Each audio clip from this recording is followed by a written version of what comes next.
माझे प्रिय बंधू भगिनींनो, आज पवित्र रात्री प्रकाशाच्या सहाय्याने, संगीताच्या सहाय्याने आणि अंतःकरणामध्ये आनंद घेऊन आपण आपल्या तारणाचे रस साजरे करण्यासाठी इथं एकत्र जमलेलो आहोत. आणि हे रहस्य असे की ज्याने मानवी इतिहासाचा प्रवाह बदलला. आणि हे रहस्य आपण साजरे करत आहोत जेथे देव आपल्यापैकी एक झाला, वचन देहधारी झाले आणि आपल्यामध्ये राहिले. आणि हे रहस्य साजरे करण्यासाठी आज आपण इथं जमलेलो आहोत. आणि म्हणून तोच आनंद आपल्या अंतःकरणात, आपल्या हृदयामध्ये घेऊन आपण खूप तयारी करीत आहोत. आपण गव्हाण तयारी केलेली असेल तर गव्हाणाची तयारी केली असेल, सजावट संपूर्ण आपण डेकोरेशन पाहत आहोत, आपण गीते गात आहोत, हर्षाने आनंदाने आपल्या हृदयात आनंद भरलेला आहे. आणि आपण भरपूर काही आजच्या ह्या दिवसाची तयारी केलेली आहे. परंतु माझ्या प्रिय बंधू भगिनींनो, आज आपण हा एक प्रश्न स्वतःला विचारूया की आपल्या ह्या नाताळच्या किंवा ख्रिसमसच्या केंद्रस्थानी कोण आहे. आपल्या ह्या नाताळच्या किंवा ख्रिसमसच्या केंद्रस्थानी कोण आहे, मध्यबिंदू कोण आहे. 2000 वर्षा अगोदर बेथलेहेम गावामध्ये एक अद्भुत घटना घडली. तिथे दिवे नव्हते, तिथे उत्सव नव्हता, सोहळा नव्हता, न गडगडाट, आवाज नव्हता, गीत नव्हती. तिथं फक्त एक गरीब जोडपे होते. त्यांना आसरा सुद्धा नव्हता, राहायला जागा नव्हती. आणि त्याच शांत रात्री गोठ्यात देव मनुष्य रूपात जन्मला. ती रात्र म्हणजे ख्रिसमस किंवा नाताल. आणि ती रात्र साजरी करण्यासाठी आपण इथं एकत्र जमलेलो आहोत. म्हणजेच नातालाचा सण किंवा ख्रिसमसचा सण साजरा करण्यासाठी आपण इथे जमलेलो आहोत. म्हणजेच बालक येशू जे ज्या त्या रात्री जन्मलेले होते ते ख्रिसमसचे खरे अंतःकरण आहे, खरे हृदय आहे. जर का आपण हा ख्रिसमस किंवा नाताल येशू शिवाय साजरा करीत असाल तर तो अपूर्ण आहे. येशू शिवाय आपला हा नाताल पूर्ण होणारच नाही. आणि ते रहस्य आज आपण साजरे करीत आहोत.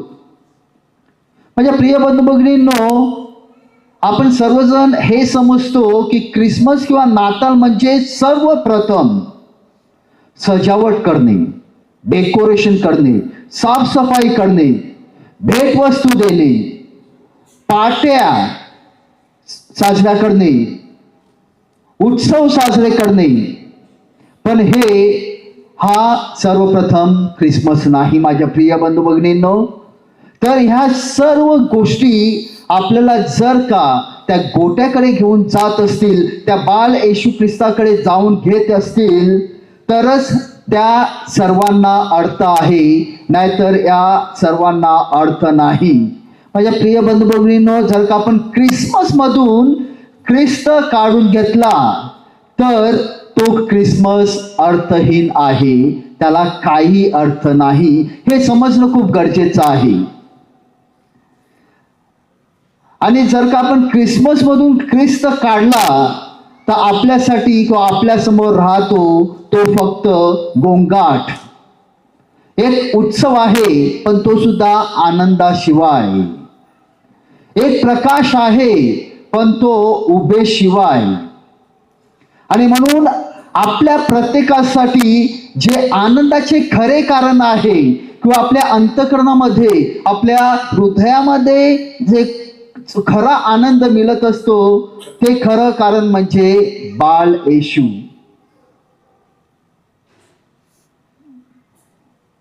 येशू ख्रिस्त हा ख्रिसमसमध्ये केलेली एक भर नाही. ज्याप्रमाणे आपण गव्हाणी सजवतो किंवा गव्हाणी तयार करतो, सर्व काही बसवतो आणि ती पूर्ण करण्यासाठी आपण एक लहानसा येशू ख्रिस्तामध्ये भर घातलेली आहे. तर ख्रिसमसमध्ये येशू ख्रिस्त हा ख्रिसमसमध्ये केलेली भर नाही, तर तो स्वतःच ख्रिसमस आहे. त्याच्याशिवाय ख्रिसमसच नाही. आणि हे समजणं खूप गरजेचं आहे. माझे प्रिय बंधूंनो, आपण सर्वजण ख्रिसमस साजरा करतो. आपण ख्रिस्तीय असोत किंवा ख्रिस्तीय नसोत, आपल्या घरावर आपण तारे लटकवतो, केक बनवतो, वेगवेगळ्या स्वीट्स पदार्थ बनवतो, सजावट डेकोरेशन करतो, नवीन कपडे आणतो. हे सर्व चांगलं आहे, कारण ते ख्रिसमसच्या तयारीसाठी ही किंवा आपल्याला आठवण करून देत आहे की ख्रिसमस येत आहे. पण हे सर्व करीत असताना आपण येशू ख्रिस्ताला बाजूला ठेवतो. त्याचं काय? आपण सर्वजण आपलं घर सजवतो, पण आपले हृदय, आपले अंतःकरण सजवायला आपण विसरतो. सत्य आहे. जर का मनचिंतन केलं तर आपल्याला समजून येईल की कशा प्रकारे आपण आपलं अंतःकरण किंवा हृदय तयार केलेलं आहे. आपण सर्व डेकोरेशन करतो,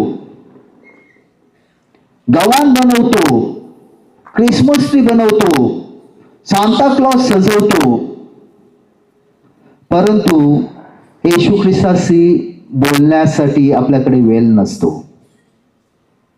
पाट्यांसाठी आपल्याकडे भरपूर वेळ आहे, परंतु येशू जवळ थांबायला आपल्याकडे वेळ नाही. ते आपण सर्वजण विसरतो. आणि म्हणून एक गोष्ट सांगितली जाते. एक कुटुंब अशाच प्रकारे ख्रिसमस साजरा करीत होते. त्यांनी ख्रिसमस ट्रीची एकदम चांगली सजावट केलेली होती. सांता क्लॉज मोठा त्याची सजावट केलेली होती. गव्हाण डेकोरेशन सर्व होतं.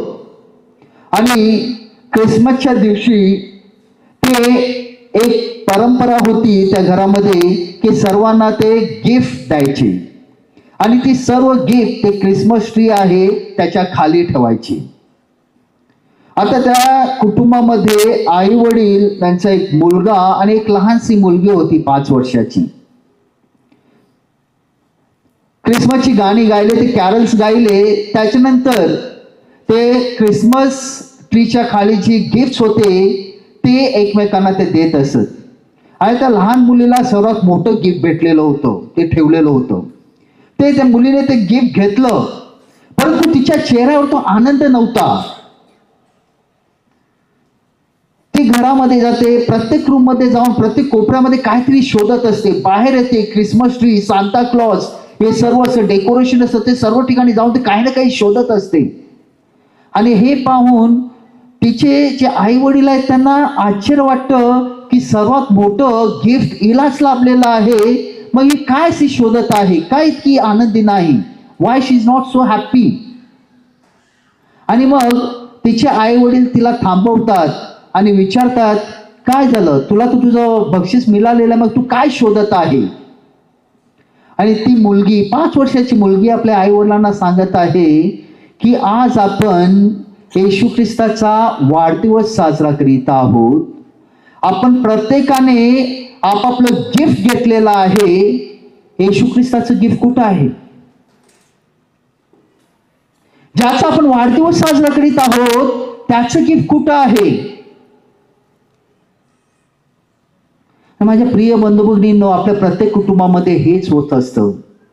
आपण खूप बाह्य तयारी करतो, सजावट जे काय असेल सर्व करतो, आणि ज्याचा आपण वाढदिवस साजरा करतो, ज्याचे रहस्य, ज्या तारणाऱ्याचा आपण वाढदिवस साजरा करतो त्यालाच विसरतो.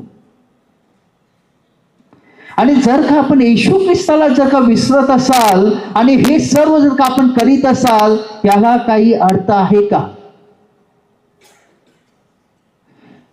ख्रिस्त नसेल तर ख्रिसमस अपूर्ण आहे.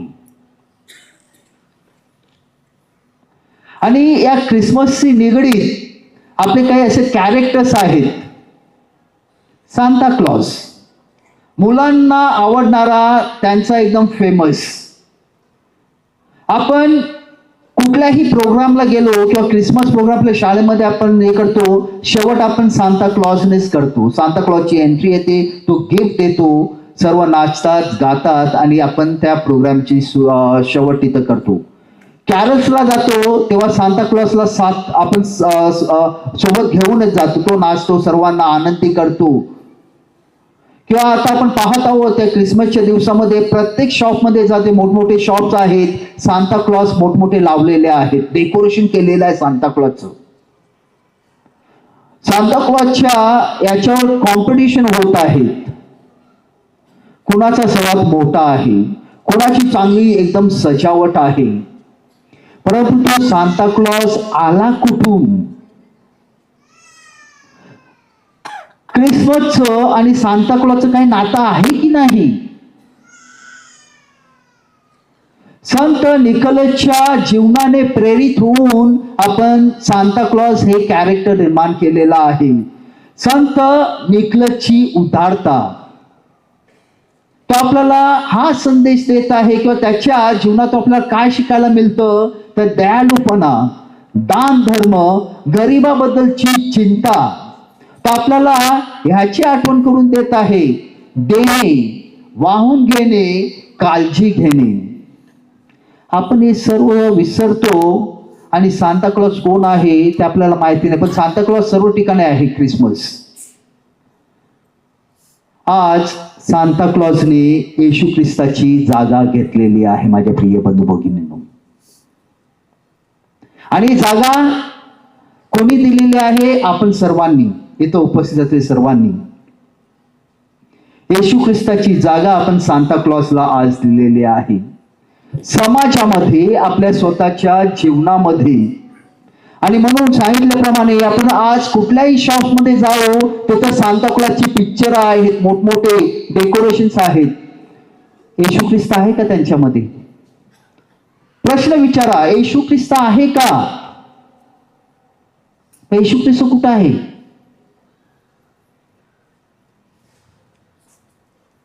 मुलांना त्या सांता क्लॉज विषयी जास्त माहिती आहे, येशू ख्रिस्ताविषयी काही माहिती नाही त्यांना. हा आपला समाज, हा आपला ख्रिस्तीय विश्वास. कॅरल सिंगिंग, गवानी, सांता क्लॉज आपण ठेवत असतो इथं तिथं. आपण आज ख्रिसमस हा कमर्शियलाइज केलेला आहे, एक बिझनेस केलेला आहे. याला कारणीभूत आपण सर्वजण आहोत.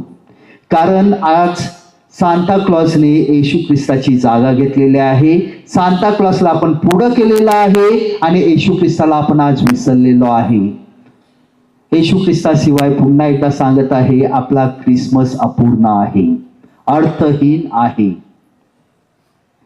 माझ्या प्रिय बंधू भगिनींनो, सांता क्लॉज किंवा काही कुठलेही डेकोरेशन येशू ख्रिस्ताची जागा कधीच घेऊ शकत नाही.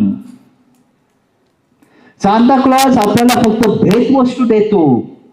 येशू ख्रिस्ताने तर आपल्या तारणासाठी आपले संपूर्ण जीवन समर्पित केलेले आहे. सांता क्लॉज आपल्याला फक्त वस्तू देतोय.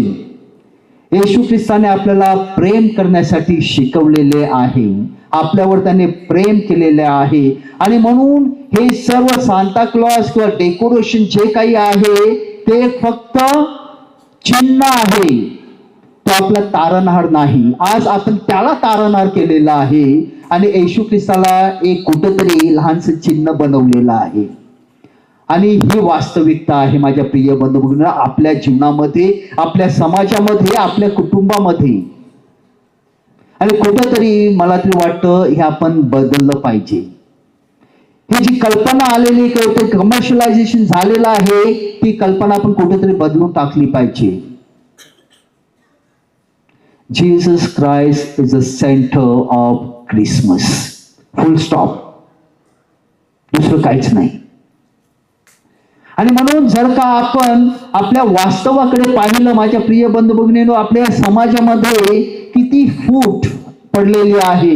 हिंसा, भीती, संघर्ष, अनिश्चितता, निराशाच्या या जगामध्ये आपण सर्वजण जगत आहोत.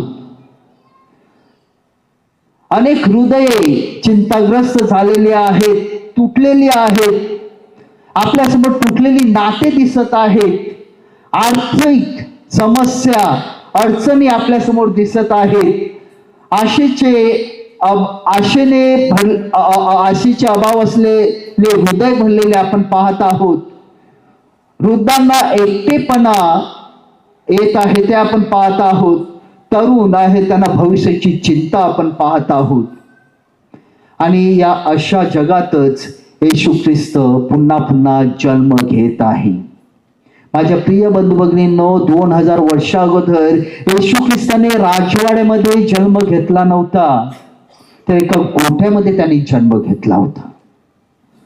एका सामर्थ्यवानांमध्ये त्यांनी जन्म घेतला नव्हता, तर गरिबांमध्ये जन्म घेतला होता. त्यांनी टाळ्यांच्या गजरात त्याने जन्म घेतला नव्हता, ते एका शांततेत, नम्रतेत त्यांनी जन्म घेतला होता. आणि म्हणून आपल्या प्रत्येकासाठी नाताळाचा का ख्रिसमसचा जो संदेश आहे तोच आहे की देव आपल्या सोबत आहे. इमॅन्युएल, तो आजही आपल्या सोबत आहे. तो आजही आपल्यासाठी जन्म घेत आहे, आपल्या तारणासाठी. आणि म्हणून त्याचे शब्द आहेत, तुमच्यासाठी आज तारणारा जन्मलेला आहे. तो महत्वाचा आहे माझ्या प्रिय बंधू भगिनींनो. आणि म्हणून सांगितल्याप्रमाणे आपण कुठेतरी त्याला विसरलेलो आहोत.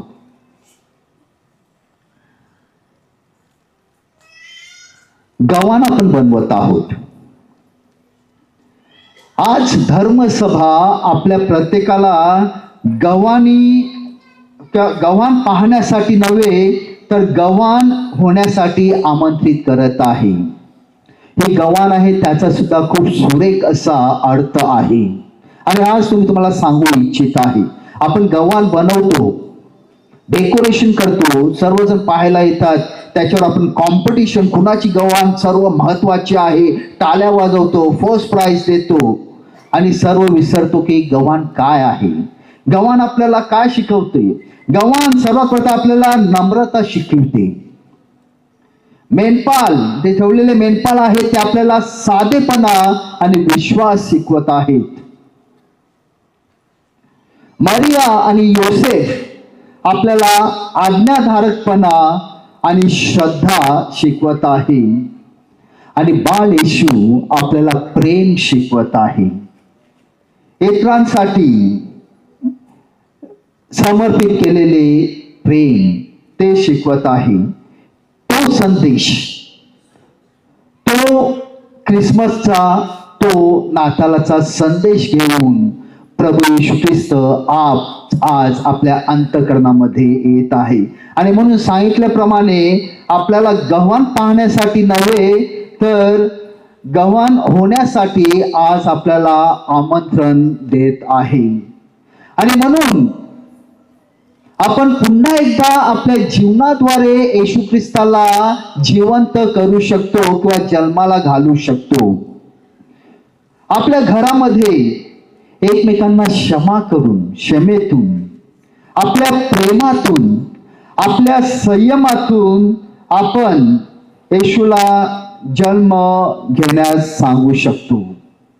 आपल्या या धर्मग्रामामध्ये, पॅरिशमध्ये सेवेद्वारे इतरांची आणि विशेष करून गरिबांची काळजी, ऐकता, युनिटी, ह्याच्याद्वारे पुन्हा एकदा आपण येशू ख्रिस्ताला जिवंत करू शकतो. आपल्या समाजामध्ये शांतीद्वारे, न्यायाने, माणुसकीतून येशूला जन्म घेण्यास सांगू शकतो. आणि तो ख्रिसमस आपल्यासाठी, तो नाताळाचा संदेश. माझ्या प्रिय बंधू भगिनींनो, कधी काली गोठ्यामध्ये बाल येशू जन्मलेला होता, पण आज साध्या भाकरी आणि द्राक्षरसाच्या रूपामध्ये तो आपल्या समोर उपस्थित आहे. तो आपल्या अंतःकरणामध्ये जागा शोधत आहे. आणि म्हणून सुरुवातीला सांगितल्याप्रमाणे आपल्याला आपले अंतःकरण शुद्ध पवित्र करण्यासाठी त्या बाळ येशूच्या येण्याच्या तयारीसाठी 4 आठवडे दिलेले होते. त्या अंतःकरणामध्ये तो जागा शोधत आहे. त्याला आपल्या अंतःकरणामध्ये जागा मिळेल का? की आपल्याला कुठेतरी तो शॉपमध्ये मिळेल, सजावटीमध्ये कुठं भेटेल येशू ख्रिस्त आपल्याला?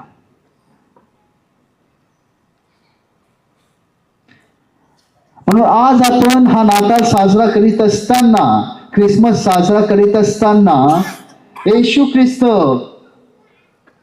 या ख्रिसमसचे केंद्र असो, आपल्या जीवनाच्या मध्यभाग असो, the centre of a life,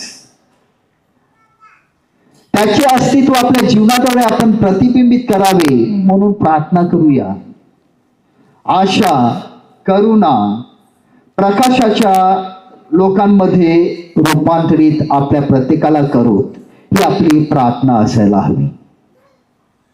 आणि जेव्हा आपण आपल्या जीवनाद्वारे प्रभू येशू ख्रिस्ताला प्रतिबिंबित करतो, त्याला अनुसरतो, त्याला आपण पुढे आणतो, येशू ख्रिस्ताची आपण जगाला ओळख करून देतो, तेव्हाच आपण सांगू शकतो की आज मी खरोखरच नाताळ साजरा केलेला आहे, येशू ख्रिस्ताचा जन्म साजरा केलेला आहे, माझा तारणकर्ता, माझा मुक्तीदाता ह्याचा जन्म साजरा केलेला आहे. जर का याच्यामध्ये येशू ख्रिस्त नसेल, माझ्या प्रिय बंधू भगिनींनो, आपल्या जीवनामध्ये, आपल्या अंतःकरणामध्ये जर का येशू ख्रिस्त नसेल, तर आजचा हा ख्रिसमस अर्थहीन आहे.